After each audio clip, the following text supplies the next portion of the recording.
POV. Nasa gitna ka ng pinakamalaking lungsod sa Metro Manila, ang Quezon City. Dating kabisera ng Pilipinas, pangarap ni Manuel L. Quezon na gawing modern at organized. Pero ngayon, challenge accepted ang traffic. Habang bumabaybay tayo sa mga kalsada nito, dadaan tayo sa mga lugar na puno ng history, trivia at mga kwentong mapapa. Ay, ganun pala yun. Kaya kung handa ka na sa biyahe na may halong kaalaman at konting stress sa traffic, tara, ikot tayo sa QC!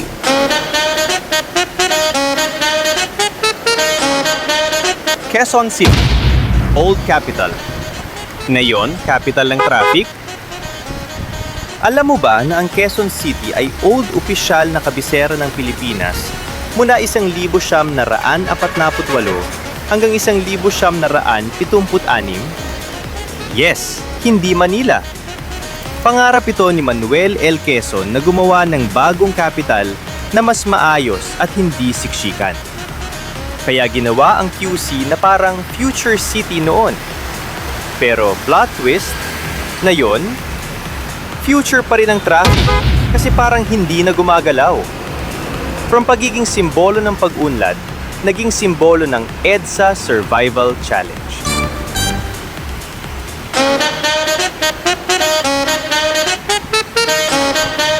Elliptical Road.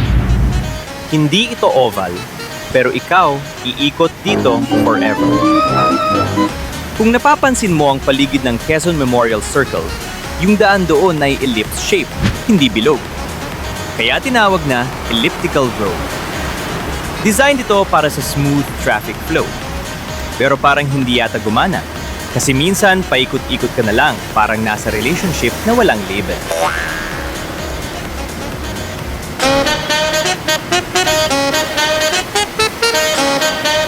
QC.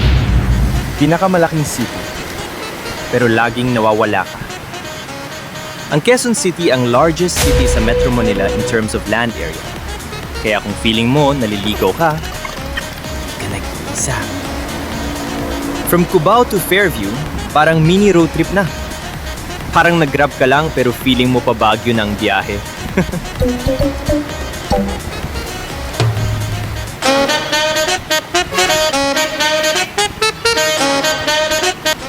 University Belt, QC version. Brain plus traffic combo pack. Dito sa QC, matatagpuan ang mga sikat na universities tulad ng University of the Philippines, Diliman. Isa ito sa pinaka-prestigious school sa bansa. Pero habang tumataas ang talino mo, tumataas din ang pasensya mo sa traffic. Study hard, commute harder.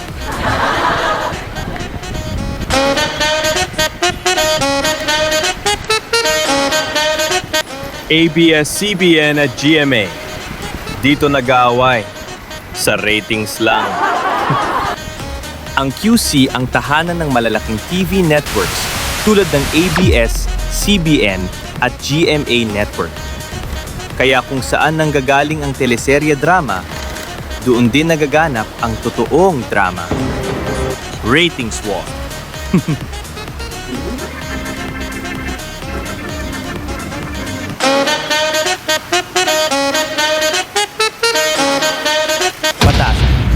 Dito ginagawa ang laws. Pero traffic law, walang effect. Matatagpuan sa QC ang Batasang Pambansa Complex, kung saan ginagawa ang mga batas ng bansa. Pero kahit ang daming rules, bakit parang walang batas ang traffic?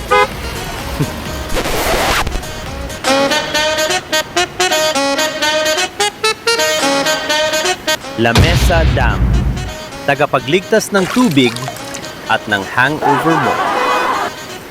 Ang La Mesa Dam ang isa sa pangunahing water source ng Metro Manila.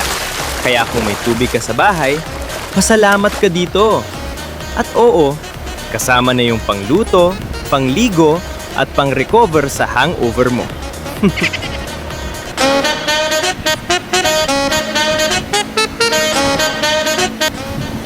Cubao.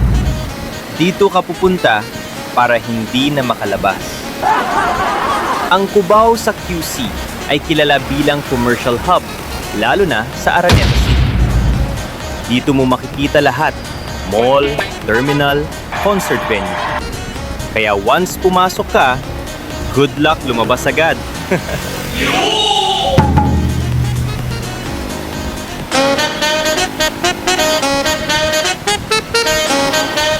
QC Nights, tahimik sa umaga, party sa gabi. Sa QC, lalo na sa Tomas Morato area, buhay na buhay ang nightlife. Mula chill bars hanggang full party vibes. Kaya kung akala mo tahimik ang QC, wait until gabi. Biglang may concert na kahit hindi mo alam kung saan nanggagaling.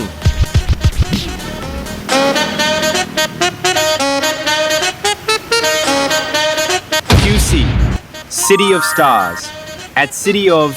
Saan ako? Tinatawag ang QC na City of Stars dahil sa dami ng artista at TV studios.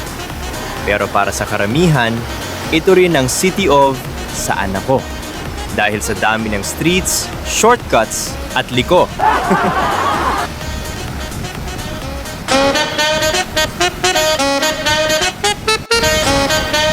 Para tuloy-tuloy ang saya, kwentuhan, at biyahe natin.